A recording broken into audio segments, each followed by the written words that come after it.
My name is Violet Elizabeth Carter.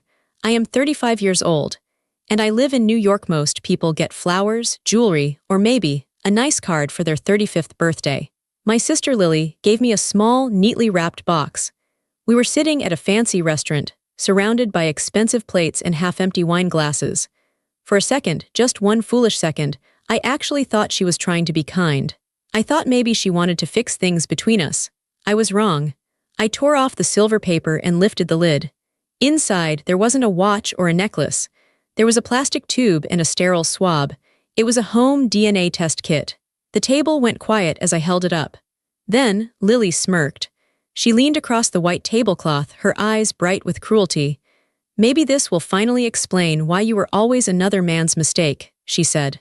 My mother covered her mouth to hide a giggle. Lily laughed openly, but I felt cold. I didn't smile. I didn't speak. I looked at the plastic tube in my hand and I realized something terrifying. This wasn't just a bad joke. This was a weapon. She was setting a trap, and I had just walked right into it.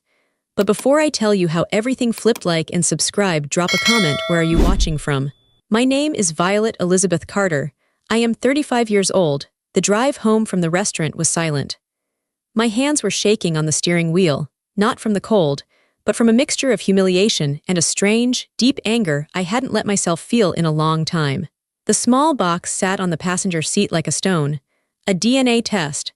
It was supposed to be a joke, Lily said. But Lily didn't tell jokes.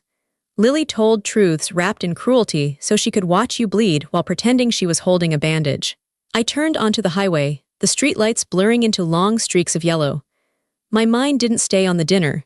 Instead, it drifted back, way back, pulling up memories I had tried to pack away in cardboard boxes for years. Lily's words, "another man's mistake," echoed in my head. They hurt, but they didn't surprise me. The truth is, I had felt like a mistake for 35 years. I grew up in a house that was always clean, always quiet, and always cold. We had a large home in the suburbs, with a manicured lawn and a two-car garage.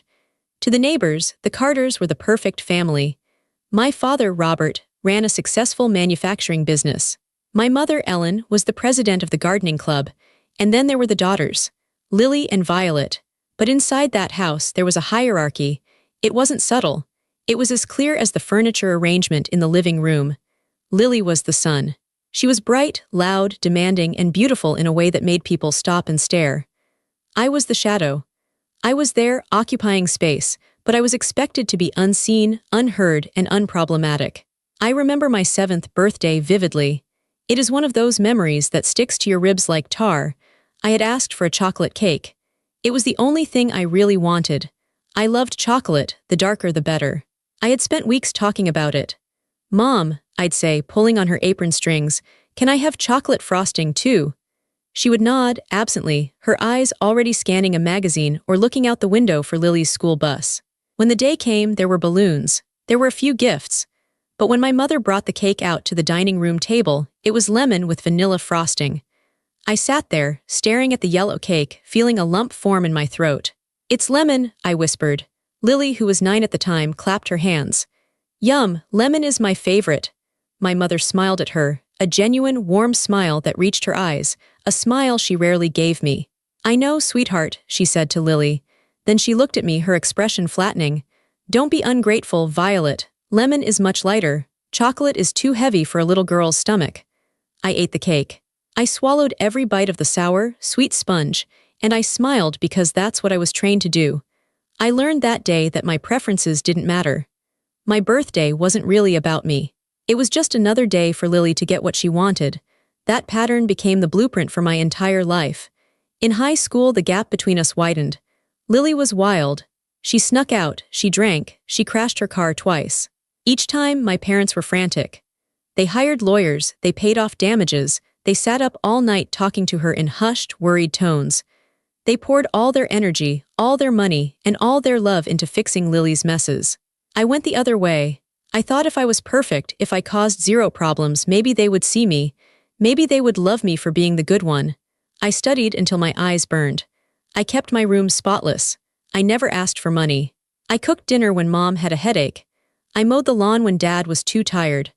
I became a ghost in my own house, a useful ghost who did the chores and got straight A's. When I was 18, I was named valedictorian of my graduating class. It was the proudest moment of my life. I had written a speech about resilience, about working hard in silence. I practiced it in front of the bathroom mirror for weeks. On the morning of graduation, I came downstairs in my cap and gown, feeling a flutter of excitement. My father was drinking coffee, reading the paper. My mother was on the phone, her hand on her forehead. "What's wrong?" I asked. "It's Lily," Mom sighed, hanging up. "She's at her boyfriend's lake house. She called saying she has a migraine, she can't drive home." "But graduation is in 2 hours," I said. My voice sounded small, even to me. "We can't leave her there, Violet," my father said, standing up and grabbing his keys. "She's sick, we have to go get her." "But it's my speech," I said. "I'm valedictorian." My mother looked at me, and for a second I saw a flicker of annoyance. Not guilt, annoyance. "Violet, please, this is an emergency. We'll try to make it back in time, but family comes first." They left. I drove myself to graduation. I sat on the stage, watching the other students wave to their cheering families in the bleachers. When they called my name, I walked to the podium. I looked out at the sea of faces, searching for my parents. I looked for my father's gray suit, my mother's blue dress. They weren't there. I gave my speech to a room full of strangers. I spoke about resilience, but inside I was crumbling. I accepted my diploma with a polite handshake and walked off the stage. I drove home alone, took off my gown, and hung it in the closet. When they finally came home 3 hours later, Lily was laughing on the couch, eating ice cream. Her migraine was miraculously gone. "Oh, Violet," Mom said, barely looking up. "How was it? Did you get the paper?" "It was fine," I said. "I got it." "Good," Dad grunted. "Lily, pass me the remote." That was the moment I stopped trying to win them over. I realized that love in this house was a limited resource, and Lily had a monopoly on it. I stopped showing them my report cards. I stopped telling them about my promotions at work. I stopped expecting them to care. I moved out the day after I turned 18. I worked 2 jobs to put myself through college. I took out loans. I ate ramen noodles and lived in a tiny apartment with a leaky ceiling. I became tough. I became disciplined. I learned how to file my own taxes, how to change a tire, how to fix a leaking sink. I didn't become independent because I wanted to be a modern, strong woman. I became independent because I had no safety net. I knew that if I fell, no one was coming to catch me. If I needed bail money, or a ride to the hospital, or just a shoulder to cry on, the Carter house was not the place to go. Lily, on the other hand, never left the orbit of my parents' wallet. She borrowed money for business ideas that failed in a month. She moved back home 3 times. She had my father pay her rent, her car insurance, her credit card bills. She called them loans, but everyone knew the money flowed in only one direction. And yet, despite everything, I kept going back. I kept showing up for Christmas, for Thanksgiving, for birthdays. I think part of me, the stupid, wounded child part, still hoped that one day they would wake up. One day my father would look at me and say, "I'm proud of you, Violet. You did it all on your own." One day my mother would hug me and say, "I'm sorry we missed your speech." But they never did. Then, 3 months ago, my father died. It was a heart attack. Sudden, quick. At the funeral, I organized the catering. I spoke to the guests. I arranged the flowers. Lily sat in the front row, sobbing dramatically into a lace handkerchief, looking like a tragic movie star. People patted her shoulder. "Poor Lily," they whispered. "She was always so close to him." I stood in the back, dry-eyed. I wasn't crying because I was in shock. I was crying inside because I was mourning a relationship I never actually had. I was grieving the father I wanted, not the one I lost. After the funeral, the dynamic in the house shifted. It became sharper, more dangerous. With Dad gone, the buffer was removed. My mother seemed distracted, almost relieved, which unsettled me. And Lily became hungry. I watched her during the wake. She wasn't talking about memories of Dad. She was asking the family lawyer about the timeline for the will reading. She was walking around the house, touching the silver, the paintings, the antique clock, as if she were putting price tags on them. I tried to talk to Mom about it. "She's grieving in her own way," Mom said, dismissing me with a wave of her hand. "Don't be jealous, Violet, it's ugly." Jealous. That was always the word they used to shut me up. If I complained about unfairness, I was jealous. If I asked for basic respect, I was jealous, so I stayed silent. I went back to my apartment, to my quiet life, and waited. Then came the invitation to the birthday dinner. My 35th, a milestone. "We want to take you out," Lily had texted. Just the three of us girls, a fresh start. I should have known better. A fresh start in Lily's language usually meant, I need something from you. But I went. I put on my best dress, a simple black sheath that I had bought with my own money. I drove to the restaurant thinking, maybe grief has changed them. Maybe losing Dad made them realize that life is short, and we are all we have left. I sat down at that table with hope. I ordered wine. I listened to them chatter, and then Lily handed me the box. Maybe this will finally explain why you were always another man's mistake. Now, parked in the driveway of my apartment complex, I looked at the box again. The streetlights cast long shadows across the dashboard. I wasn't a Carter. That's what she was saying. That's what the joke was. But as the anger settled into a cold, hard knot in my stomach, I realized something else. Lily wasn't just being mean.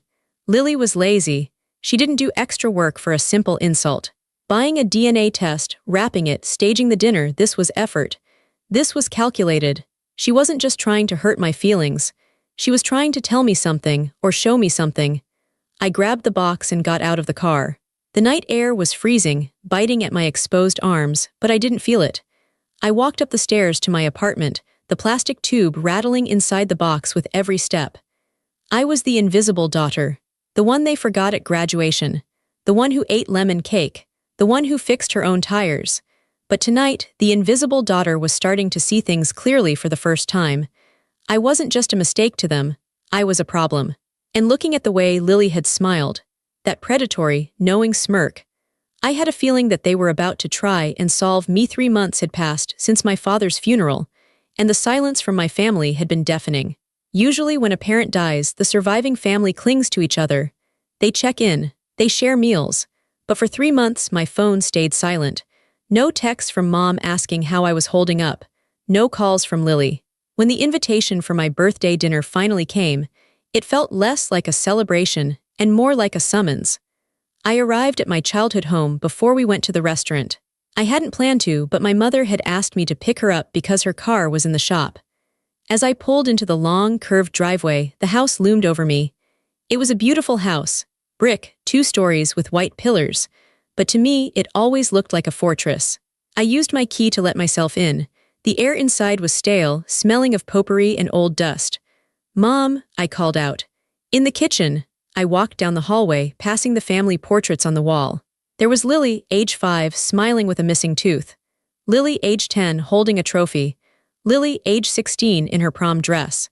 And then, tucked away in the corner, a small 5x7 of me. I looked serious in the photo, my hair pulled back tight, my eyes watchful. Even in the pictures, I looked like I was bracing for impact. I found them in the kitchen. My mother was sitting at the island, flipping through a travel brochure. Lily was leaning against the counter, scrolling on her phone. They looked fine, better than fine. My mother was wearing a bright red blouse, her hair freshly colored. Lily was dressed in a sharp blazer and expensive heels. There was no heaviness in the air, no shadow of grief. My father had been gone 90 days, and they looked like they were planning a spring break vacation. "Hi," I said, standing in the doorway. My mother looked up. "Oh, Violet. You're early." She didn't get up to hug me, she just tapped the brochure. "Lily and I were thinking about Italy in the fall, or maybe a cruise. What do you think?" I blinked. "A cruise. Dad's grave doesn't even have a headstone yet." Lily rolled her eyes, not looking up from her phone. "God, Violet, don't be so morbid. Mom needs to live her life. Dad would want her to be happy." "I know," I said, keeping my voice steady. "It just seems fast." "We grieve differently," Lily said sharply. She finally looked at me, and I felt a chill run down my spine. Her eyes were assessing me. It was the way a cat looks at a mouse, not with anger but with anticipation. She was waiting for something. "Are you ready?" Mom asked, closing the brochure. "I'm starving." The drive to the restaurant was awkward. I drove. Mom sat in the passenger seat, complaining about the traffic. Lily sat in the back, texting rapidly. The ping-ping-ping of her phone was the only rhythm in the car. "So," I said, trying to make conversation, "have you heard from Mr. Henderson?"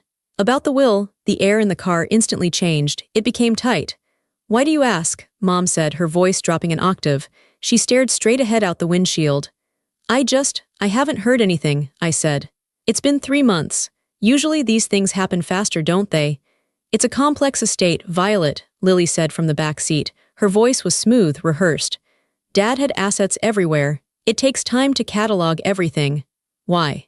Are you desperate for cash? No, I said, gripping the steering wheel tighter. I just want to get it settled. I want closure. You'll get your closure, Lily said. I glanced in the rearview mirror. She was smiling. A small, tight smile that didn't reach her eyes. Don't worry about that. We arrived at the restaurant. It was an Italian place, expensive, with dim lighting and waiters in tuxedos. We were led to a corner table. The dinner itself was a blur of superficiality. My mother talked about the neighbors. She talked about her garden. She talked about a new show she was watching. She never asked me about my job. She never asked me about my life. I sat there nodding, eating my pasta, feeling that familiar sensation of being invisible. I was an audience member, not a participant. But Lily kept watching me. Usually, Lily ignored me. She would talk over me or play on her phone. But tonight, she was focused. Every time I looked up, she was studying my face. She was tapping her fingernails on the white tablecloth, a rhythmic click-click-click that started to grate on my nerves. Is something wrong? I finally asked her. No, she said, widening her eyes innocently. Why would something be wrong? It's your birthday. You keep staring at me. I'm just admiring you, Violet, she said. You look so sturdy. You've always been the strong one, haven't you, the survivor? I guess, I said. It's good that you're strong, she said, picking up her wine glass. You're going to need that. What is that supposed to mean? Nothing, she said, taking a sip. Just a compliment, take it. My mother cleared her throat. Lily, give her the present. That was when the box came out. That was when the DNA test landed on the table. That was when she made the joke about another man's mistake. But as I sat there in the restaurant, the humiliation washing over me, my mind started connecting the dots from earlier in the evening. The way they deflected the questions about the will. The way they were planning expensive vacations as if they had just won the lottery. The way Lily was looking at me, not with hate, but with excitement. This DNA test wasn't a prank. A prank is impulsive. A prank is silly. This felt strategic. Lily wasn't just trying to embarrass me. She was trying to disqualify me. If I wasn't a Carter. If I wasn't Robert Carter's biological daughter. What did that mean for the estate? What did that mean for my place in the family? I looked at my mother. She was looking down at her plate, avoiding my eyes. She knew what Lily was doing, and she was letting it happen. Why are you doing this? I asked, my voice trembling slightly. I held the box in my hand. Why tonight? I thought you'd want to know the truth, Lily said, shrugging. I mean, look at you, Violet. Look at us, she gestured between herself and me. I'm tall, blonde, just like Dad was. You're you, dark hair, short. You don't even have the Carter nose. That doesn't mean anything, I said. Genes are complicated. Exactly, Lily said. So take the test, prove me wrong, unless you're scared. I'm not scared, I lied. Good, she said. Then do it, send it in. Let's see who you really are. I put the box in my purse. I didn't want to give her the satisfaction of seeing me cry. I finished the dinner in silence. I paid the bill because, of course, they forgot their wallets in the car. When I dropped them off at the big house, I didn't go inside. I watched them walk up the path, arm in arm. They looked like a team, a united front, and I was the enemy they had just engaged in battle. I drove home feeling sick. But beneath the sickness, my brain was waking up. Lily had overplayed her hand. If she had just ignored me, I might have waited for the lawyer to call. I might have stayed passive. But she had poked the bear. She had given me a weapon, thinking I would use it to hurt myself. She gave me the DNA test to prove I didn't belong. But as I lay in bed that night, staring at the ceiling, I realized I had to use it. Not to prove I belonged to them, but to find out why they were so desperate to get rid of me. I didn't sleep that night. The plastic-wrapped box sat on my nightstand, mocking me. The next morning, I called in sick to work. I couldn't focus on spreadsheets when my entire identity felt like it was hanging by a thread. I needed answers, and I knew I wouldn't get them from Lily or Mom. I needed to go back to the house. I waited until 10 a.m. I knew Lily had a Pilates class at 10:30, and my mother usually went to the grocery store on Tuesdays. I parked my car a block away, just in case, and walked to the house. My key still worked. I slipped inside, the silence of the house pressing against my ears. It felt like trespassing, even though I had lived here for 18 years. I went straight to the study. This was my father's sanctuary. It smelled of tobacco and old paper. I didn't know what I was looking for. A birth certificate, adoption papers, a diary. I rifled through the desk drawers. Nothing but bills, tax returns, and business contracts. I checked the filing cabinets. Everything was impeccably organized: medical records, house deeds, insurance policies. I found my file. Violet. I opened it, my heart hammering against my ribs. It was thin. There was my birth certificate. Father, Robert James Carter. Mother, Ellen Marie Carter. There were my vaccination records, my report cards. But there were no baby pictures in the file. I checked Lily's file. It was bursting. Photos of her first steps, her first bath, her first Christmas, a lock of baby hair taped to a card, a hospital bracelet. My file was just paper. No sentiment, no memories. I closed the drawer, feeling a fresh wave of sadness. I turned to leave the study, but then I stopped. The closet. My father kept a safe in the closet, but I didn't know the combination. However, above the safe, on the high shelf, were stacks of old photo albums and shoeboxes filled with loose pictures. I dragged a chair over and pulled down a dusty shoebox labeled 1988-1990. 1990 was the year I was born. I sat on the floor, cross-legged, and dumped the photos out. Hundreds of snapshots spilled onto the rug. I sifted through them. There was Lily at Disney World, Lily on a pony, Mom and Dad at a gala. I kept digging. Where was I? Finally, near the bottom, I found a Polaroid. It was faded, the corners curling up. It showed a baby me. I knew it was me because of the distinctive birthmark on my left ear, a tiny red crescent. I was wrapped in a generic hospital blanket. But the man holding me wasn't my father. He was tall, with broad shoulders and dark hair that fell over his forehead. He was wearing a gray suit, but his tie was loosened. He was looking down at me with an expression of such intense, heartbreaking tenderness that it took my breath away. He looked like he was holding the most precious thing in the world. My father, Robert, never looked at me like that. Robert looked at me like I was a staff member he couldn't fire. I flipped the photo over. In my mother's handwriting, spidery, shaky blue ink, were two words: forgive me. My hands started to tremble. Forgive me. Who was she asking for forgiveness? My father, God, me. I looked at the man in the photo again. He didn't look like a stranger. There was something in the set of his jaw, the shape of his brow, that looked familiar. I got up and walked to the mirror in the hallway. I looked at my own face, the dark hair, the straight eyebrows, the sharp chin. I looked back at the photo. It was like looking at a male version of myself. I heard the front door open. Panic surged through me. I shoved the photo into my pocket and quickly scrambled to put the shoebox back on the shelf. Hello, it was Lily's voice. She was back early. I froze. I was in the study. There was no other way out. Mom, Lily called out, her heels clicking on the hardwood floor. I took a deep breath, smoothed my hair, and stepped out into the hallway. Lily stopped dead. She was holding a yoga mat and a green juice. Her eyes narrowed instantly. What are you doing here? She demanded. I left my scarf in the car last night, I lied. I thought Mom might have brought it in. You have a key, she sounded offended. I grew up here, Lily. She walked toward me, sniffing the air. She looked past me into the open door of the study. Were you in Dad's office? I was looking for the scarf. In the office, she laughed, a harsh barking sound. You're snooping. You're looking for the will, aren't you? I'm not, I said, edging toward the door. It won't do you any good, she said, stepping in front of me to block my path. She was taller than me and she used it. She loomed over me. You can look all you want, Violet, but you're not going to find what you're looking for. You're not one of us, you never were. Why do you hate me so much? I asked quietly. I'm your sister. Are you? She stepped closer. Are you really? I felt the Polaroid burning a hole in my pocket. I knew something she didn't know. I had a face now. I had a clue. We'll see, I said. I sidestepped her and walked to the door. Don't forget to spit in the tube, she yelled after me as I walked out onto the porch. We need the results by the end of the month. I got into my car and drove until my hands stopped shaking. I pulled into a parking lot of a grocery store and took the photo out again. Forgive me.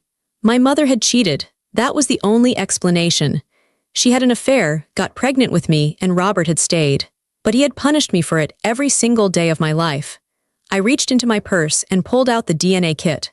Lily wanted me to take it to prove I was illegitimate. She wanted to shame me. She wanted to use it to cut me out of the inheritance. But now, my motivation had changed. I didn't care about the money anymore. I didn't care about the Carter name. I wanted to find the man in the photo. I wanted to find the man who looked at me with love. I opened the kit, swabbed my cheek, and sealed the tube. I drove straight to the post office and mailed it. It wasn't a trap anymore. It was a map. And I was going to follow it. The waiting was the hardest part. The box said results would take 4-6 weeks, but I paid extra for expedited processing.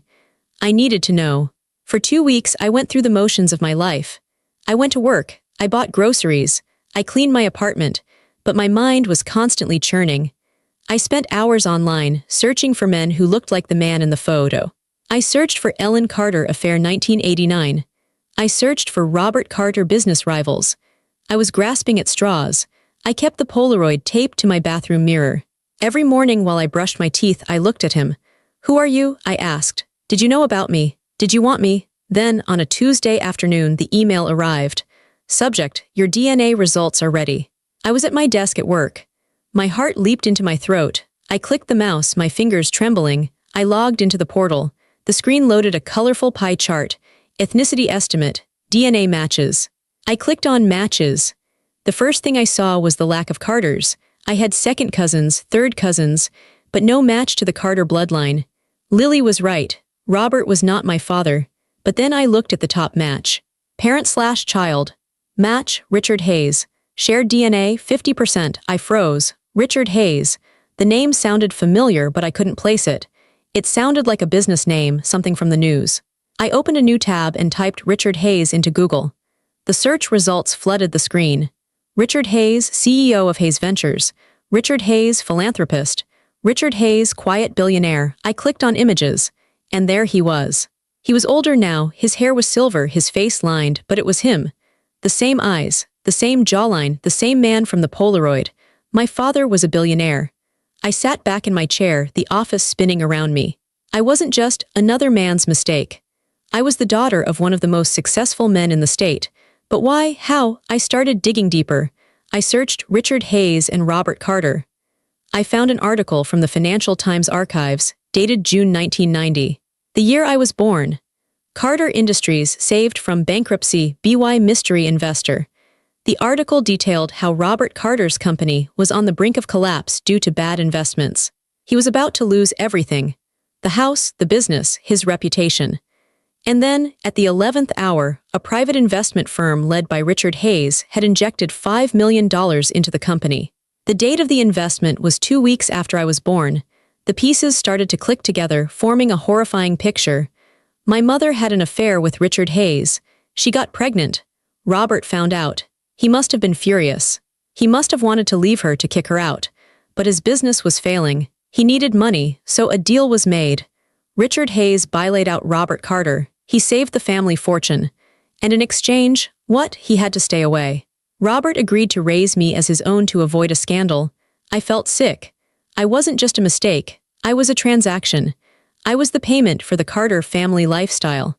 The roof over Lily's head, the cars, the vacations, the private schools, it was all paid for because of me.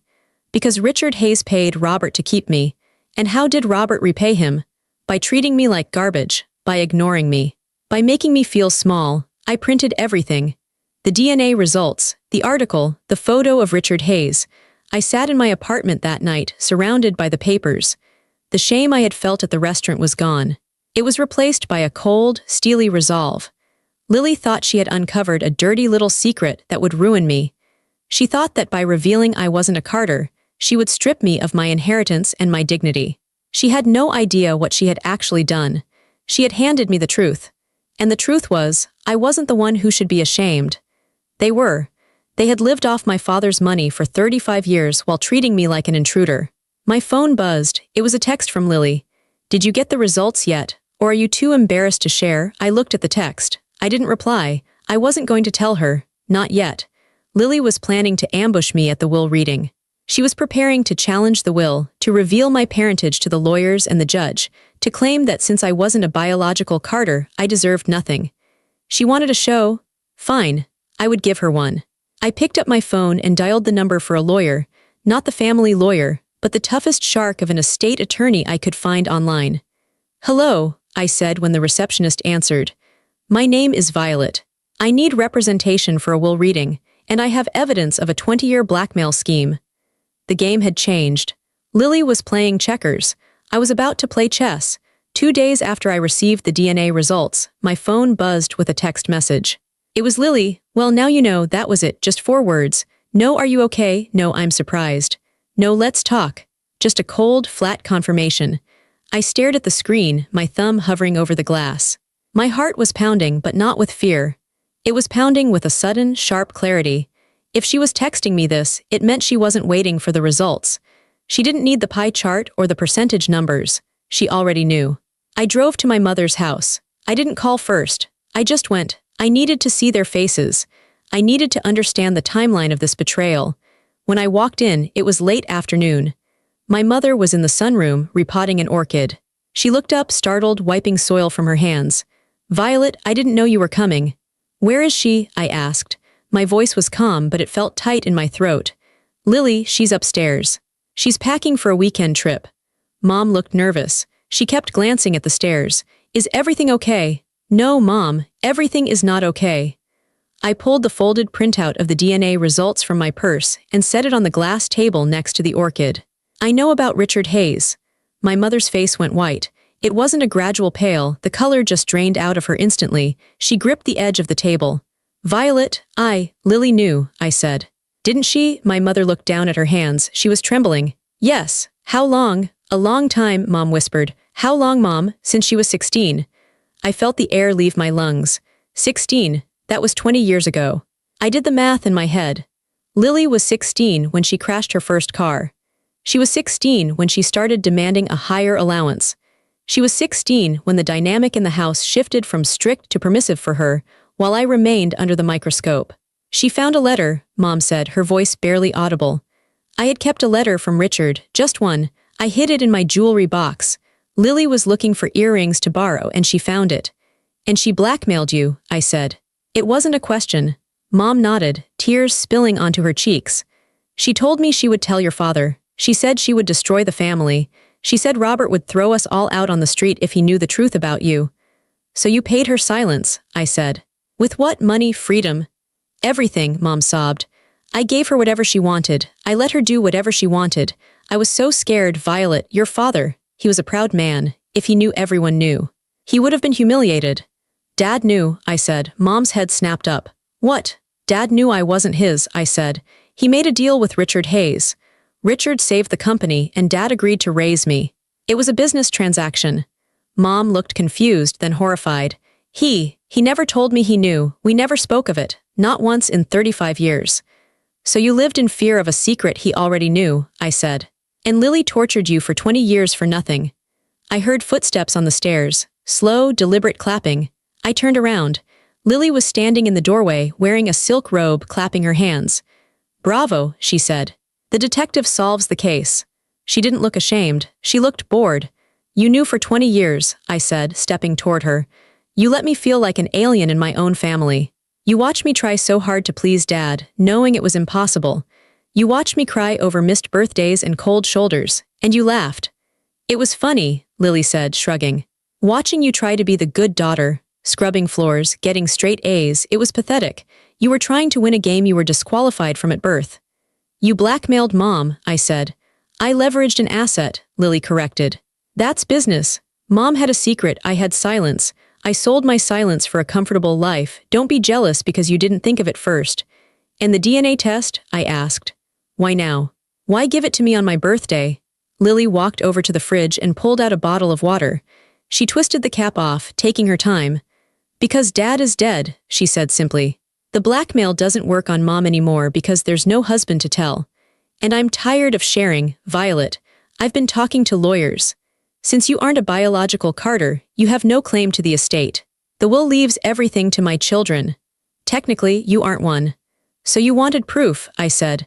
"I wanted you to get the proof," she said, smiling. "I wanted you to see it in black and white. I wanted you to understand that you are nothing here. You are a fraud. And when the will is read next week, I want you to sit there and know exactly why you're getting $0. She took a sip of water, looking me up and down. "You should be thanking me," she added. "I found your real dad. He's rich, right? Maybe you can go cry on his doorstep. Maybe he'll buy you a condo." I looked at my sister. I looked at the cruelty etched into her beautiful face. For years, I had wanted to be like her. I had wanted her confidence, her shine. Now I just saw a hollow, broken thing. She had spent her entire life manipulating the people who were supposed to love her. She didn't know what love was. She only knew leverage. "You're right," I said quietly. Lily blinked. Excuse me, you're right, I repeated. I am going to the will reading, and I am going to bring the results. Good, Lily said, though she looked slightly suspicious of my calmness. Save us all the time of a court battle, just sign the waiver and walk away. We'll see, I said. I turned to my mother. She was still sitting at the table, crying into her hands. She looked small and weak. She had chosen her reputation over her daughter. She had let Lily run this house like a tyrant because she was too cowardly to face her own mistake. I'm leaving, Mom, I said. Violet, please, she whispered. Don't go. I have to, I said. I have a meeting with a lawyer. I walked out of the house. The sun was setting, casting long shadows across the perfectly manicured lawn. I felt a strange lightness in my chest. The secret was out. The poison that had been festering in our family for decades had finally been drained. Lily thought she had won. She thought she had fired the final shot. She thought the DNA test was the end of my story. She was wrong. It was just the beginning. I got into my car and dialed the number of the attorney I had found. His name was Mr. Sterling. He had a reputation for being ruthless. Mr. Sterling, I said when he answered. It's Violet. I have the confirmation. And I have a witness to the blackmail. Excellent, his gravelly voice came through the speaker. Bring everything, the will reading is on Friday. Yes, I said. Get some sleep, Violet, he said. Friday is going to be a very interesting day. I hung up and looked back at the house one last time. I saw Lily's silhouette in the window, watching me. I didn't wave. I just put the car in gear and drove away. She had no idea what was coming. The law office of Henderson and Associates was located in a tall glass building downtown. It smelled of leather polish and expensive cologne. I arrived 15 minutes early. Mr. Sterling, my attorney, was already there. He was a short man with sharp eyes and a suit that cost more than my car. He didn't smile much, which I liked. Are you ready? He asked, shaking my hand. I am, I said. I was wearing my best suit, a navy blue blazer and tailored trousers. I didn't dress to look rich, I dressed to look serious. We walked into the conference room. It was dominated by a massive mahogany table. 5 minutes later, the door opened, and Lily walked in. She made an entrance. She was wearing a black dress that looked appropriate for morning, but was cut low enough to be provocative. She had a wide-brimmed hat and dark sunglasses, which she removed slowly as she sat down. My mother trailed in behind her, looking pale and nervous. She sat between us, but she wouldn't meet my eyes. Lily looked at Mr. Sterling, then at me. She smirked. Lawyer up, really, Violet. It's a standard reading. You're just wasting money. We'll see, Mr. Sterling said calmly. He opened his briefcase and laid a notepad on the table. Mr. Henderson, my father's longtime attorney, cleared his throat. He was an elderly man with shaking hands. He sat at the head of the table, a thick document in front of him. Thank you all for coming, Mr. Henderson said. This has been a difficult time for the Carter family. Robert was a good man. Lily sighed loudly. Can we skip the eulogy, please? We all know he was great. Let's get to the assets. Mr. Henderson frowned over his spectacles but nodded. Very well, I will proceed to the distribution of assets. He began reading. It was standard legal language at first. Debts to be paid, funeral expenses covered, then came the specific bequests. To my wife, Ellen Marie Carter, Mr. Henderson read, I leave the marital home and a monthly stipend of $5,000 to be drawn from the estate trust, provided she does not remarry. Lily frowned. A stipend. Why doesn't she get the lump sum? Robert was concerned about money management, Mr. Henderson said diplomatically. Lily drummed her fingers on the table. Fine, whatever. Keep going. To my daughter, Lily Ann Carter. Lily sat up straighter. She shot a glance at me, a look of pure triumph. I leave the sum of $50,000. The room went silent. Lily blinked. She laughed, a nervous, high-pitched sound. I'm sorry, you missed a zero. You mean 500,000 or 5 million. $50,000, Mr. Henderson repeated. He didn't look up. That's impossible, Lily snapped. That's nothing. That wouldn't even cover my credit card bill for the year. Let him finish, Mr. Sterling said softly. Lily glared at him but shut her mouth. Her face was turning red. And finally, Mr. Henderson said, turning the page. To Violet Elizabeth Carter. Lily slammed her hand on the table. She's not a Carter. I have proof. I have a DNA test right here.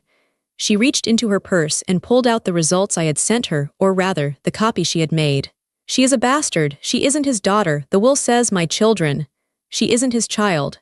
Mr. Henderson looked at Lily with an expression of profound pity. He waited for her to stop shouting. "If you would let me finish, Lily," he said sternly. He looked down at the document. "To Violet Elizabeth Carter, I leave the remainder of my estate, including the majority ownership of Carter Industries, the investment portfolio, and all liquid assets. This amounts to approximately 70% of the total estate value." Lily's mouth fell open. My mother gasped. I sat perfectly still.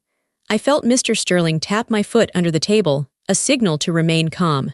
"This is a mistake," Lily whispered. "He didn't know, he must not have known. If he knew she wasn't his." Mr. Henderson adjusted his glasses. "There is a personal addendum attached to this section. Robert insisted it be included." He looked directly at me. "It reads, I have known since Violet was 2 years old that she is not my biological child. I accepted the arrangement to save my company, but over the years, I observed something I did not expect. I watched a young woman grow up in my house with no encouragement, no help, and no love from the people who should have given it. I watched her work harder than anyone I have ever known. I watched her build a life with honor and integrity, while my biological daughter grew into a woman who understands only greed and manipulation. Violet, I was not a good father to you. I was cold.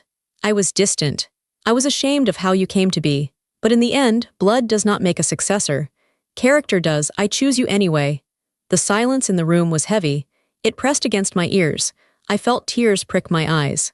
Not tears of joy, but tears of release. He had seen me. All those years when I thought I was invisible, he had been watching. He hadn't been kind, he admitted that, but he had been just. Lily stood up, her chair scraping violently against the floor. "No," she screamed. "This is insane. He was senile. He was crazy. I'm his daughter. I'm the real one." "Sit down, Miss Carter," Mr. Henderson said sharply. "I will not sit down," Lily shouted. She pointed a shaking finger at me.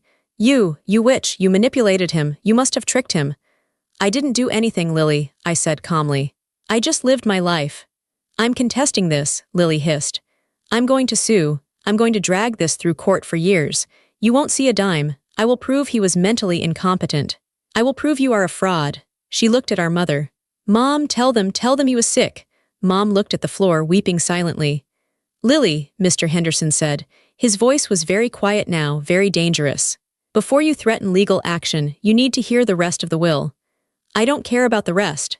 "You should," Mr. Henderson said, "because there is a section regarding the no contest clause. And there is also a folder of evidence that Robert asked me to present to you if you decided to cause a scene." "Evidence?" Lily faltered. Mr. Henderson reached into his briefcase and pulled out a thick black folder. He slid it across the mahogany table. It stopped right in front of Lily. "What is this?" she asked. "Open it," I said. Lily opened the folder. Her eyes scanned the first page. Her face went from red to a terrifying shade of gray. She flipped the page, then another, then another. Her hands started to shake uncontrollably. She dropped the folder as if it were burning her skin. "He knew," she whispered. "Yes," Mr. Henderson said. "He knew everything." Lily sank back into her chair, looking like a marionette whose strings had been cut. The arrogance was gone. The fury was gone. All that was left was fear. I looked at the folder. I didn't need to read it to know what was in it. But I knew that whatever was in those pages was the final nail in the coffin of Lily's life as she knew it. The twist wasn't that I got the money. The twist was that the man we all thought was oblivious, the man we thought was just a distant, check-writing father, had been the only one paying attention. He hadn't just left me the money. He had left me the victory. Lily stared at the black folder on the table. She looked like she wanted to vomit. "What is it?" Mom asked, her voice trembling. "Lily, what's in there?" Lily didn't answer. She couldn't. She was paralyzed.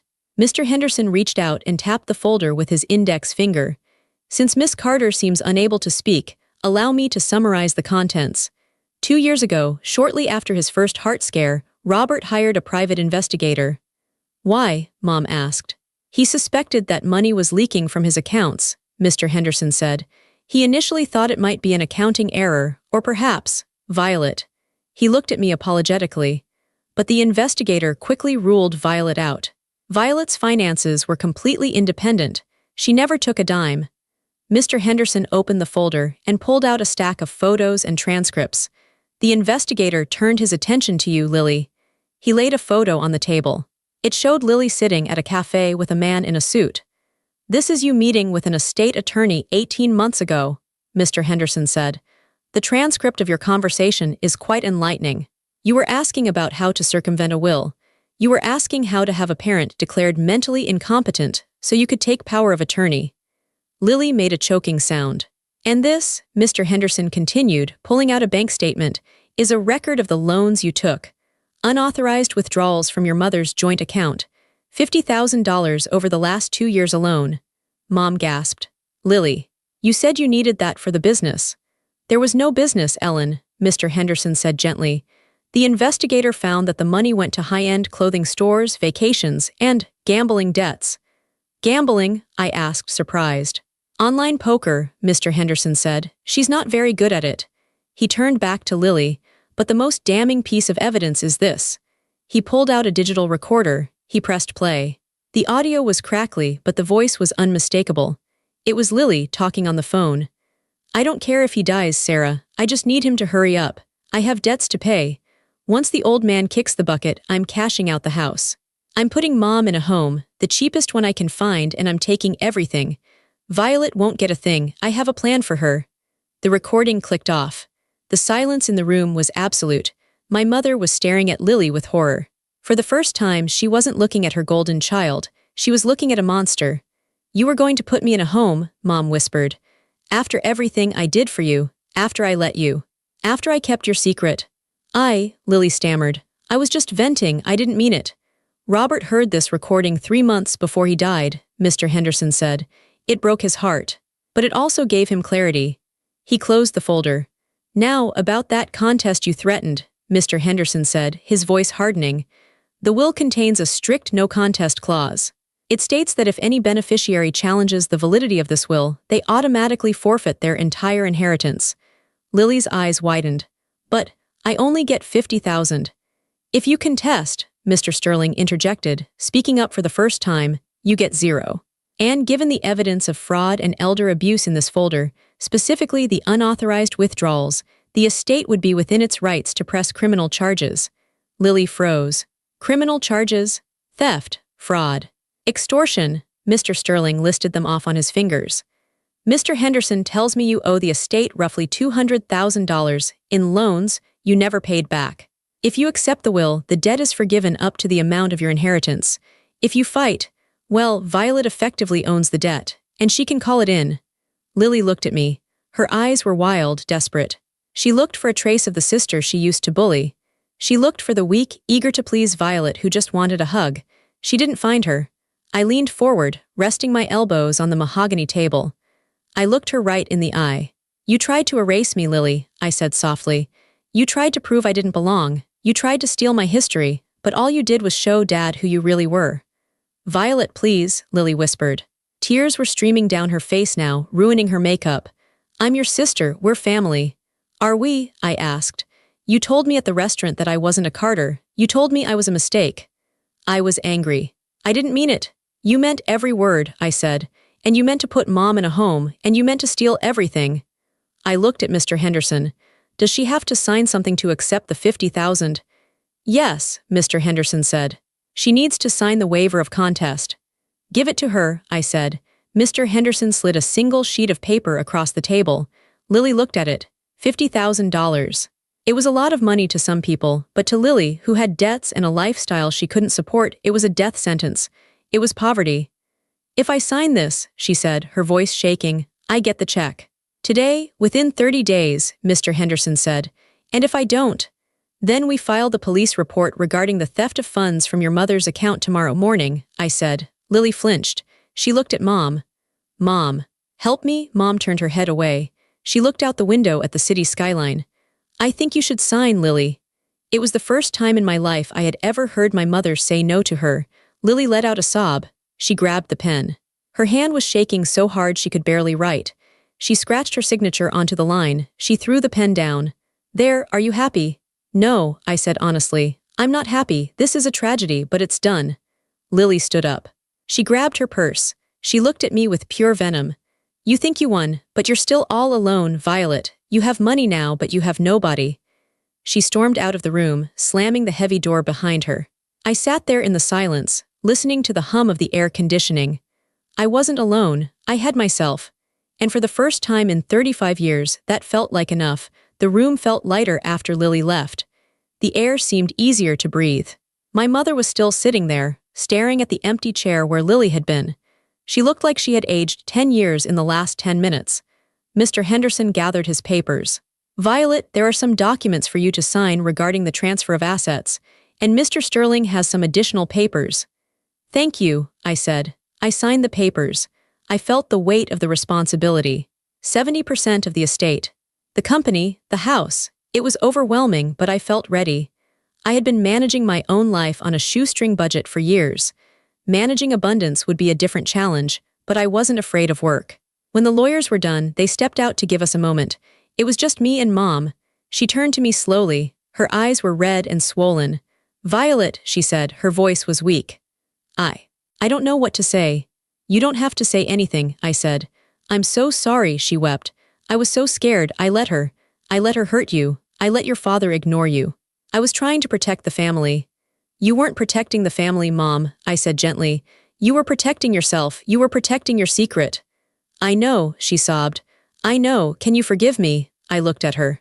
This woman who had given birth to me, but who had never really been a mother to me. She had fed me and clothed me, but she had starved me of affection.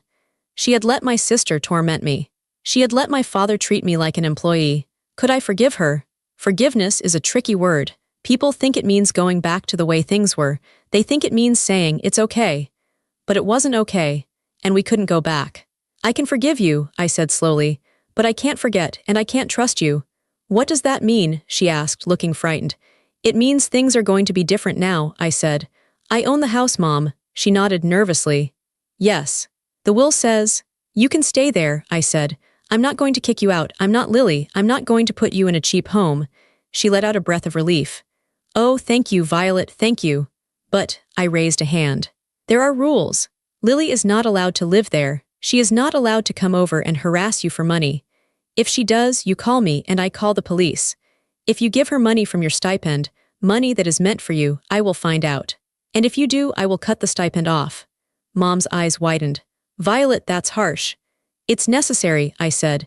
"You have an addiction, Mom. Your addiction is Lily. You can't say no to her, so I am saying no for you.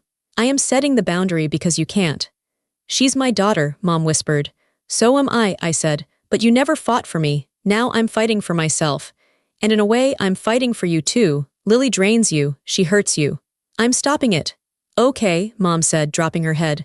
"Okay, I understand. I'm going to pay off the mortgage on the house," I continued. "I'm going to make sure the bills are paid. You will be safe. You will be comfortable. But we are not going to pretend to be best friends. I'm not coming over for Sunday dinner to pretend we're a happy family. I need space. I need time." "I understand," she said again. "I'm going to sell my apartment," I said. "I'm going to buy a place of my own, somewhere far enough away that I don't have to drive past Dad's grave every day." "Violet," Mom reached out across the table, trying to take my hand. I pulled my hand back. Not angrily, just firmly. "No, Mom," I said. "Not yet." I stood up. I picked up my purse. I felt a sense of closure that I hadn't expected. I hadn't screamed. I hadn't raged. I hadn't destroyed Lily's life out of spite. She had destroyed it herself. I had simply established the law of the land. "I'll have the lawyers send you the schedule for the stipend," I said. "Take care of yourself, Mom." I walked out of the conference room. As I walked down the hallway, I passed Lily. She was sitting on a bench near the elevators, talking frantically on her phone. She looked up as I passed. Her eyes were red, her face blotchy. She covered the phone. "Violet, wait." I didn't stop. I pressed the elevator button. "Violet, I need more than 50, she pleaded, standing up. "I owe people money, dangerous people. You can't leave me like this." The elevator doors opened. I stepped inside. "You're smart, Lily," I said, holding the door open for a brief second. "You've always been the smart one. I'm sure you'll figure it out." I let the doors close. Her screaming face disappeared. As the elevator descended, I leaned my head against the cool metal wall. I didn't feel triumphant. I felt exhausted. But underneath the exhaustion there was peace. It was over. The war was over. A week later, I had one more meeting. This one wasn't in a corporate office. It was at a small, private firm in the wealthy part of the city. The sign on the door said Halloway & Sons. I was there to see the executor of Richard Hayes' estate. I hadn't contacted Richard. I didn't want to disrupt his life. But after the news of my inheritance from Robert hit the legal circles, I received a letter. It was from Richard's lawyer.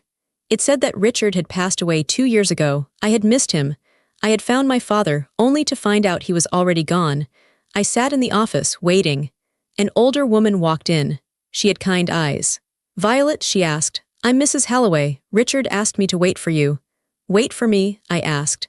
"He knew that one day you might find out," she said. "Or he hoped you would. He followed your life, you know. From a distance." She placed a wooden box on the desk. "He set up a trust for you," she said. "Separate from his main estate. He didn't want his other family to know, not because he was ashamed of you, but because he wanted to protect you from the spotlight. He wanted you to have something that was just yours." She opened the box. Inside, there was a stack of documents, a leather-bound journal, and a heavy silver watch. "The trust is substantial," Mrs. Halloway said. "Enough to ensure you never have to work again if you don't want to, but Richard cared more about this." She handed me the journal. I opened it. It was handwritten. "My dearest Violet, if you're reading this, it means you finally know. I am sorry I was not there. I am sorry I could not hold you when you cried, or cheer for you when you graduated.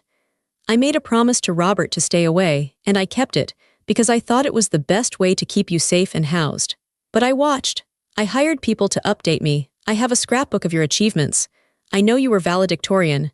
I know you work in finance. I know you are kind and strong and resilient. You were never a mistake to me. You were the one thing I got right, even if I couldn't claim you. Don't let the world make you hard, Violet. You have a gentle heart, protect it. Love, Richard." I sat in that chair and cried. I cried for the father I never knew. I cried for the father who raised me but couldn't love me. I cried for the years I spent thinking I was broken. "He wore this every day," Mrs. Halloway said, handing me the watch. "He wanted you to have it." I fastened the watch around my wrist. It was heavy, grounding. It felt like an anchor. 6 months later, I drove down a winding dirt road, the gravel crunching under my tires. The trees were turning orange and gold. I pulled up to the cottage. It was small, with a wraparound porch and a view of the mountains. It was mine. I didn't quit my job, I liked my work, but I reduced my hours. I used the money from Robert's estate and Richard's trust to start a foundation. We provided scholarships for kids who had been in the foster system, kids who had been overlooked, kids who felt invisible. I got out of the car. The air was crisp and clean. My phone buzzed. It was a text from Mom, thinking of you. "The garden is beautiful today." I smiled. It was short, it was simple, it was enough. We texted once a week. I hadn't seen her in person since the reading, but we were slowly, carefully building something new. Something based on boundaries, not obligation. As for Lily, I heard she moved to another state. She was working as a receptionist. She was paying off her debts. I didn't wish her harm, I just didn't think about her at all. I walked up the steps to my porch and sat in the rocking chair. I looked down at the silver watch on my wrist. It was ticking steadily. Tick, tick, tick. I closed my eyes and listened to the wind in the trees. For 35 years, I had been the invisible daughter. I had been the mistake. I had been the shadow. But sitting there, in the quiet of my own home, paid for by my own resilience and the legacy of 2 complicated fathers, I finally knew the truth. I wasn't invisible, I was just waiting for the right light. And now, finally, the sun was shining on me.